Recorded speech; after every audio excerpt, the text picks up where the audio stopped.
West Hill United is a progressive spiritual community where how you live is more important than what you believe. West Hill United is a people, a place, an idea.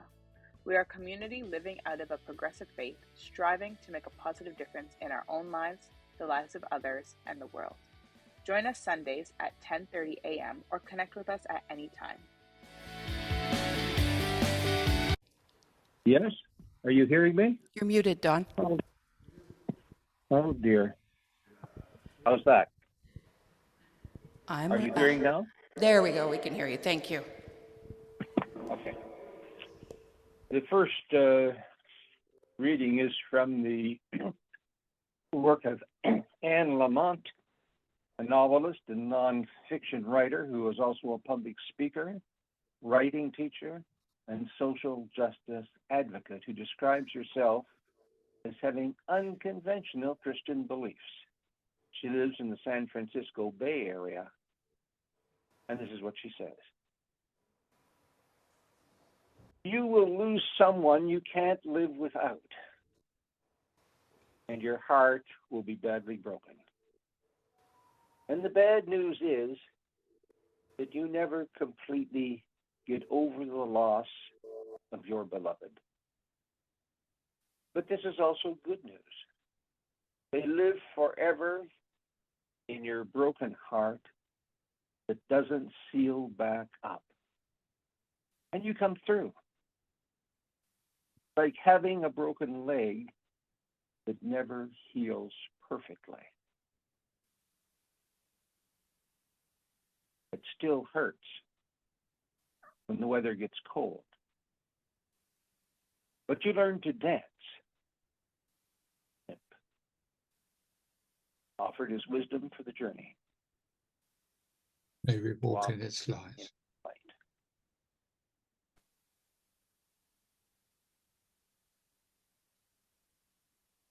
I'm not sure if you want the Dean Koontz reading now, Scott. You mentioned that maybe you would delay it.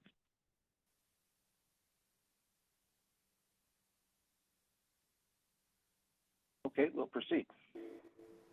Dean Koontz is a novelist writing in genres including mystery, science fiction, fantasy, and satire. Dance thrillers.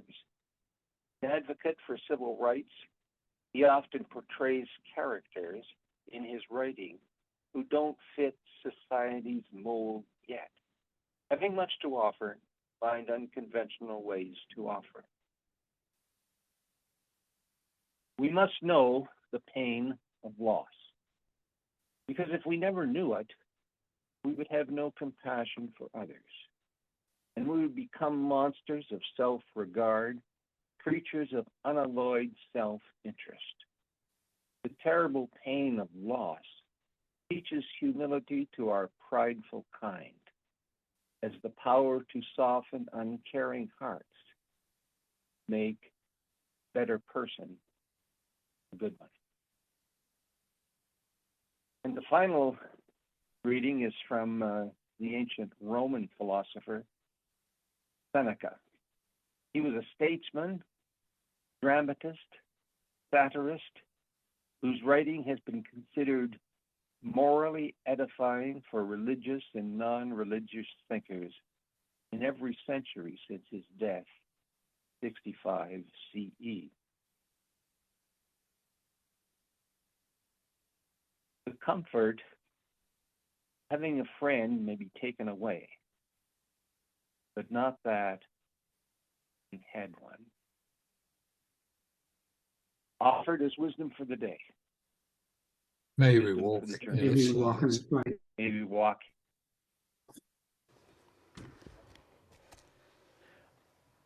I want to share with you a few characters in my life, and I will invite you to see if there's been a character in your life that was kind of like that for you. And I'll also invite you to think of how, well, I'll invite us to think how we can be that for others. And so we're going back and coming forward. Characters in our lives that have stood out or stood the test of time, as the phrase goes, stood in our stead for us, stood firm for us, stood up for us. A real character, now this is not something I didn't know, but a real character on the subject of death. You can probably guess who said it as I read it. I am ready to meet my Maker. Whether my Maker is prepared for the great ordeal of meeting me is another matter altogether. That was spoken by Winston Churchill, and I'm sure it was quite true. Another real character that I've read and learned so much from, and I'll read it and then tell you who said it.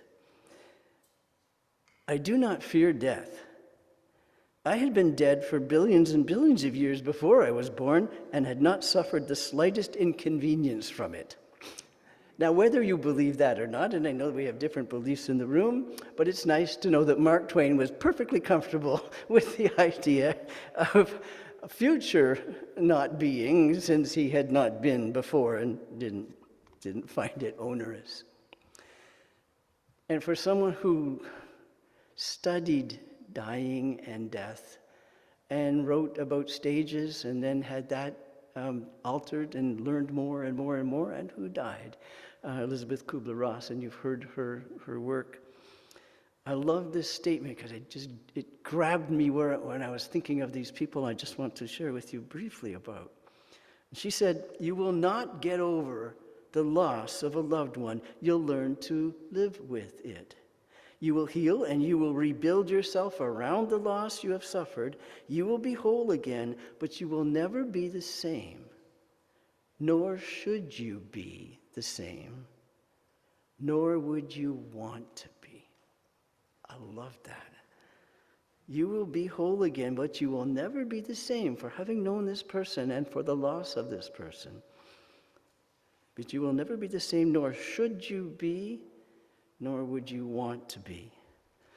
So the people that I just want to mention briefly are people that I'm not the same because of, and I'm glad. And one is a friend, one is a colleague, one is an aunt who really wasn't one, and one was a mentor, and one was a grandmother who wasn't really my grandmother. If you've had those kind of people in your life that stood in for family. Beautifully. A man named Liebman said, the melody that the loved one played upon the piano of your life will never be played quite that way again. But we must not close the keyboard and allow the instrument to gather dust. We must seek out other artists of the Spirit,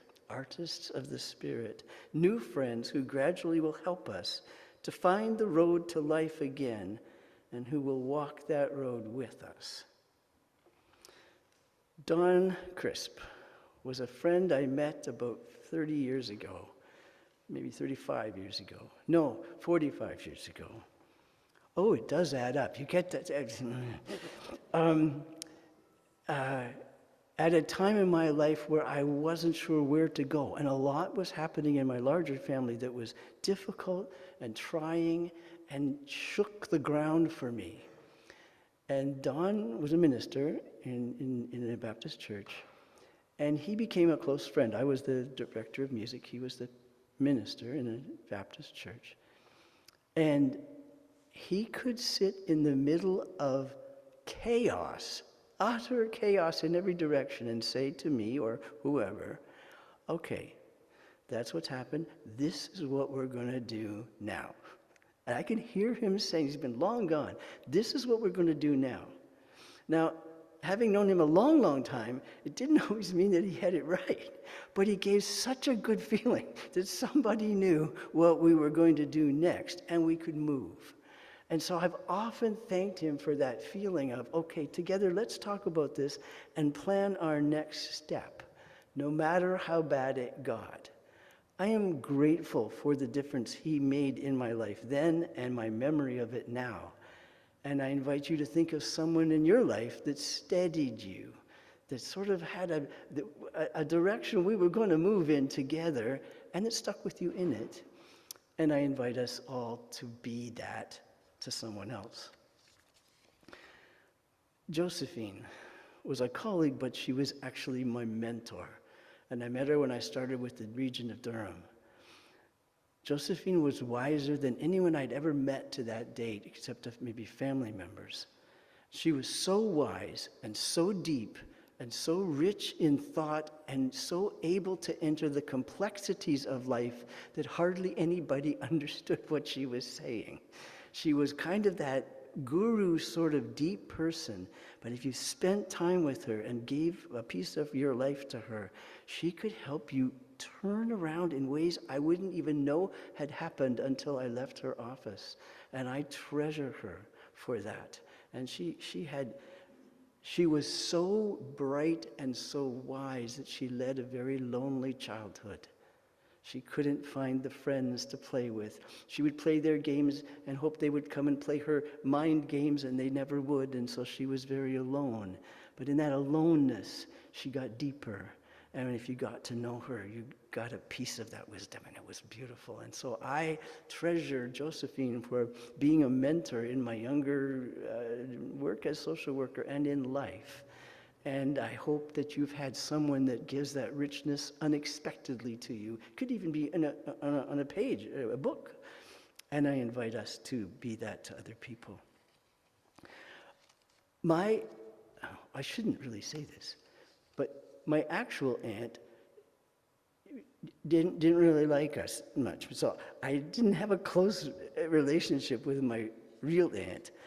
But an aunt stepped into my life, a close friend of my mother's, Ruth, and she was a music teacher in New Brunswick, where you went to the different schools. Who's Frank? Frank is on the line right now. He is part of a petition to get music back into schools. If you see him on the screen, he's probably smiling at this moment. But Ruth was a music teacher in the Maritimes, and she went to the schools and trained them to sing, and the children sang. And she sang as she moved through life, wherever she drove us to, where she was at all our occasions. She had a twinkle in her eye. And whenever my mother and her were very, very close friends, but they seemed to find a certain criticism of each other too. And when they would share it to me in a very loving way, it was identical. They both didn't like the exact same thing about the other and whatever. And Ruth would twinkle with me as that look of, I know, I understand. And the twinkle was a kind of a connection. And if you've ever had that with someone in your family or your larger family, they get it. Maybe other people don't get it, but they're the ones that get it, and it means a great deal. So I've always treasured Ruth, my aunt, adopted aunt, for being someone who got it and could communicate that with a twinkle. It was beautiful. I hope you could think of someone who has twinkled in your life and shared something of a, we know and we understand and it's okay and we can go on with it. And I hope we could be that to other people. Second last, Tammy. Tammy was a social worker. She was the first social worker colleague of mine who age-wise could have been my daughter. It was a real alarming sort of moment when I was working with someone that could be that to me. And I would have been honored. Tammy was a social worker with a passion so deep it tore her to shreds in her heart for elder abuse, for elder safety in the community. She had trunk loads of clothes and food and whatever, and she would go, and then it was her job, but she did way more than her job. And she would just bash through barriers for the sake of someone's welfare and someone's health and someone's well-being. And I saw her do that. I saw her stand there so strong. And if it's right, we're going to stand with it. I've never met someone so passionately energized with her passion for justice and for compassion for others. She spoke here at West Hill years ago, many, many years ago about that. And she was in the Church of the Master for the celebration when Greta was released from the trial. So she came for that. And she contracted an undiagnosed superfluity of iron in her system and died so early, mother of two. and I grieve her and I miss her, but her passion lives, and they've actually named a movement after her. She's spoken all over the world about that. So I'm grateful for Tammy's drive to care for people that were getting ignored. And I hope you've known people like that and they've inspired you, and I hope we can be like that. And lastly, Mrs. Osborne. When you were young, did you call people Mrs. and Mr. and that sort of thing? And then you grew up with them and you got older and they said, you can call me, and we couldn't. I just couldn't. I don't know why. She was Mrs. Osborne, which sounded so very formal, but she was grandmother to me, where I didn't have a close grandmother. I met her when I was 4, or she met me when I was 4, and she was the babysitter sort of person for us if it was late in the evening. We had a teenager for daytime, but when it got darker, my parents were away. Mrs. Osborne was there, and she came up to our rooms and she read to us. She was at all our family celebrations, and she was Scottish, no nonsense at all, and everything had to be right, but she loved me. She loved me like a grandmother. And if you've had a family member that just loves you, right or wrong, they'll tell you that you're wrong, but it doesn't shake the love at all. And a forthright, strong, loving grandmother. And I had that in her, and I celebrate it, and I miss it, but I'm so grateful. We are going to light candles for people who have been something to us. And I add the imperfections. Every one of my friends and mentors had imperfections, and they knew I did, and they could name them. But we're celebrating these people here. We light candles, not per person. There's nothing mysterious about the candles. They stand for light in our lives and the light that we share. And so this morning, we are going to have Anne and Kevin read the names of people that have been handed in. We'll have a moment after, if you need to add a name and you didn't think of it till now, that's perfectly all right. I've asked Aaron and his daughter to be the candle lighters, and so I'll ask them to come up right now on either side of the table. And when they're finished, I'm going to invite us just to pause and to spend a time in the glow of that. You could start now, because I think there's quite enough candles to go. So Anne and Kevin, if you'd like to come up.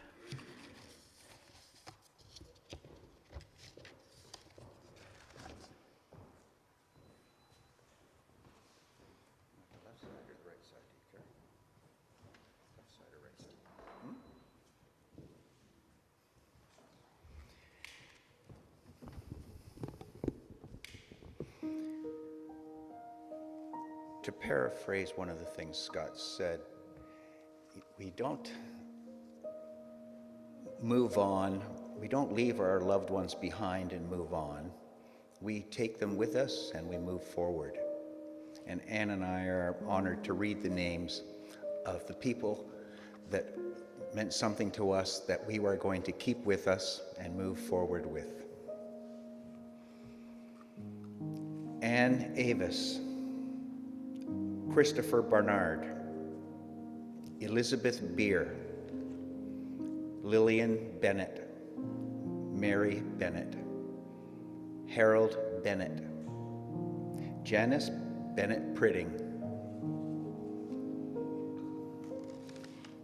Cameron Blake, Audrey Blakey, Fred Blakey, Bill Blythe, Noella Boone, Arthur Boone,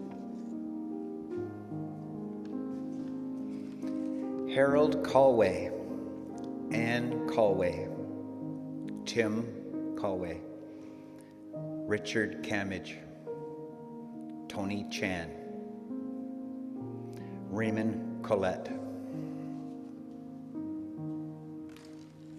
Dorothy Clark, Ken Coffey, Marie Coffey, Carolyn Cook, Ruth Cooper, Dorothy Crawford.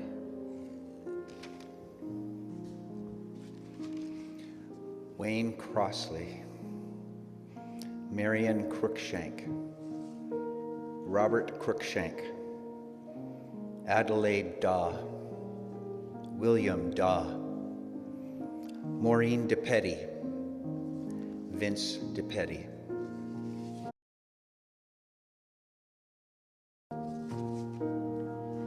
Lynn Downing, Betty Dick, Marilyn Dickinson, Bob Dinnerman, Faye Dinnerman, Sawyer Drew, Joy Duffield, Bill Fairburn, Alex Findley, Betty Finley,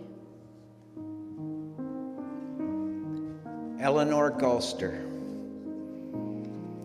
Inona Jennings, Stanley Jennings, Stephen Goodman, Doreen Goodman, Ruth Greaves, Bert Greaves, Kathy Greaves, Jean Hamill, Herb Hall, Marge Hall, Arthur Henderson, Robert Holcomb, Margaret Hopkins, Ali Howard, Jim Irwin, Ellen Ermish, Holly Jackson, Wayne Jackson,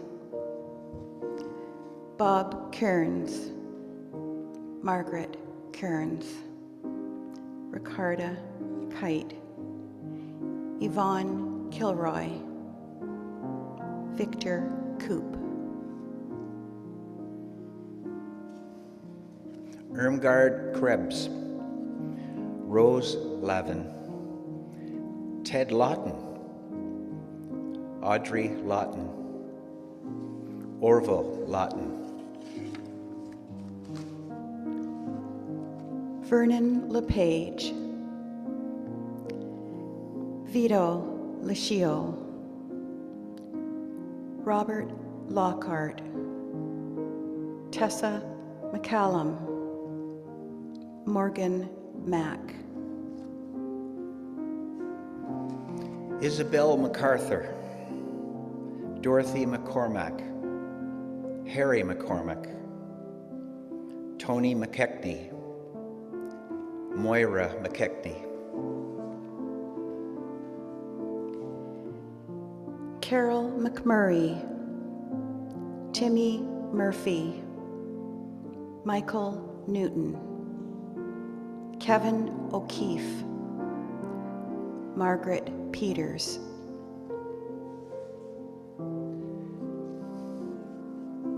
Ted Pietrowski, Carson Quinn, Marion Gordon Ramsey, Ginny Ramsey,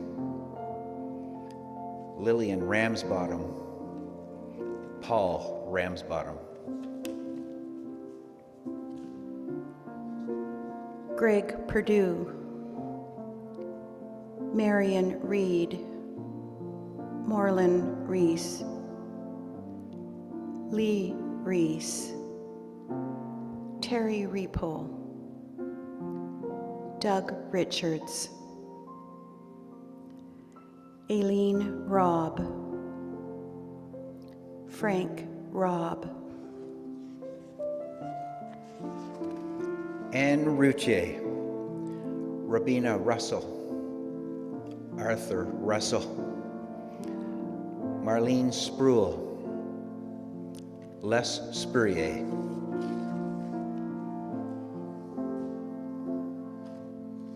Peggy Starcevic, Linda Strange, Hal Stewart. Eric Thomas, Joyce Thomas, Ann Thomas, Barry Thomas, Bob Thomas, Emily Trivers, Velma Vosper, Jean Warmington, Orville White, Moira Whiteford, Elaine Wilcox,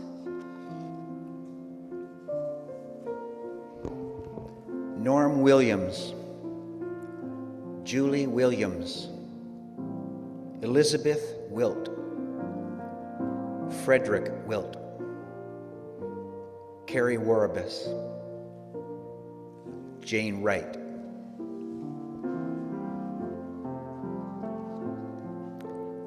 Emma Galley, Charles Gostick, Kay Gostick, Art Gostick, Betty Gill, Ted Gill,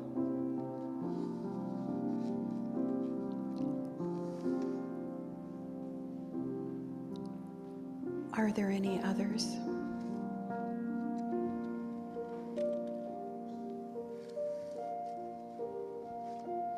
Yes. My husband, Ed Seidel, and his brother, Ken, who just died. Thank you, Catherine.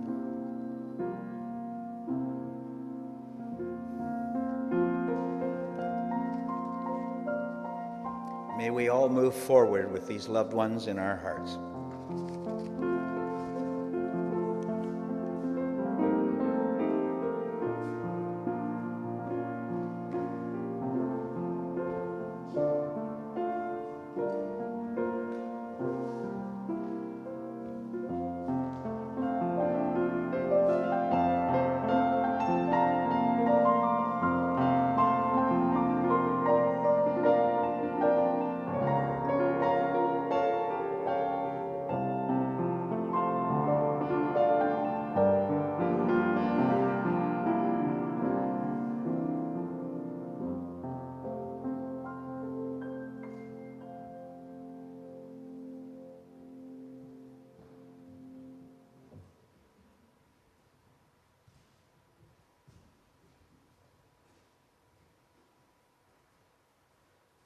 I can't think of anything better to bring us than the music of a children's choir singing the song, Thank You. You'll see their voices. It was recorded during COVID, so it's that magical mixture people do to bring a choir together that was far apart. But the youthfulness of their thanking everyone who has added to our lives is so beautiful. So I'm asking the tech team to put on the video. Thank you.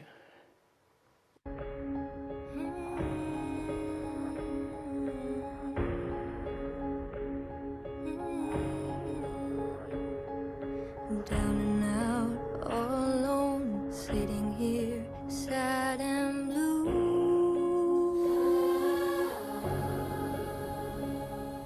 The sun is now going down, it's kinda cold, seeking refuge. I trust a friendly face, or maybe just a smile, someone that understands what I'm going through right now. And just before I lay me down to never wake, I look up and I see you.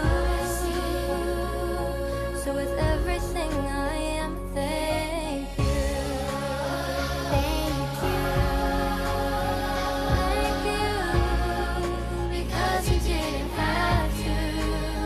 Thank you. Thank you.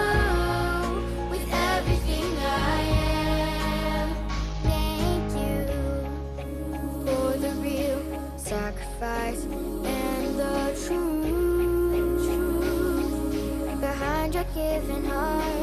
how you never judged or faulted me.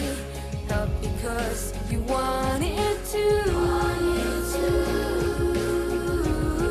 And for your friendly face, every gesture, smile, simply understanding what I'm going through right now. Just before I lay me down to never wake, I look up and I see you.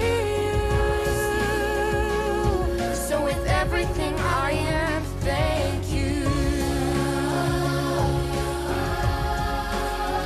Thank you, because you didn't have to. Thank you. Thank you, with everything I am. Thank you, 'cause when no one else would care, you did. And when no one else was there, you were. Now I am so aware you're a blessing to me. What did I do to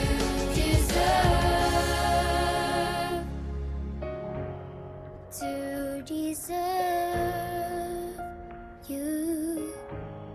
There's no words that could describe how much I thank you. Thank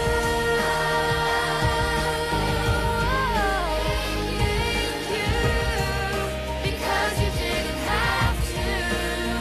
Thank you. Thank you, with everything I am.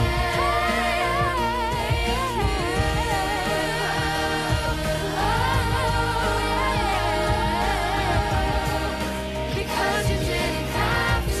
Thank you. Thank you. With everything I am. Thank you.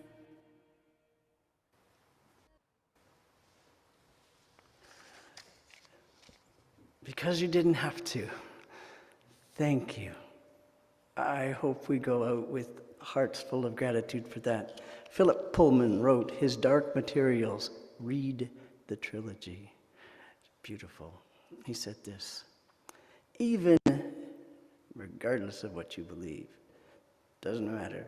Even if death means oblivion, friends, we can welcome it because it won't be nothing. We'll be alive again in 1,000 blades of grass and 1,000,000 leaves. We'll be falling in the raindrops and blowing in the fresh breeze. We'll be glittering in the dew under the stars and the moon out there in the physical world, which is our true home. And because we are organic, it always was. I'd just like to end with words from one of Greta's focus moments. So it is we are left here with one another's eyes pouring light out upon our journeys. Orbs of memory holding the secret passages of our days. Look to one another for life. Look to one another for strength. Look to one another for the miracle that holds us to that common thread, yet leaves go of us too, that we might flow free of what has to be and find our way to what is that may be. Because you didn't have to. Thank you, Donna.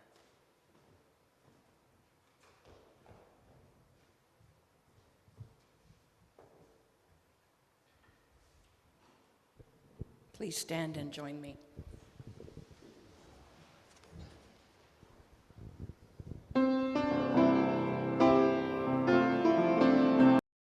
Become a sustaining champion of West Hill United's work by committing to an automatic monthly donation.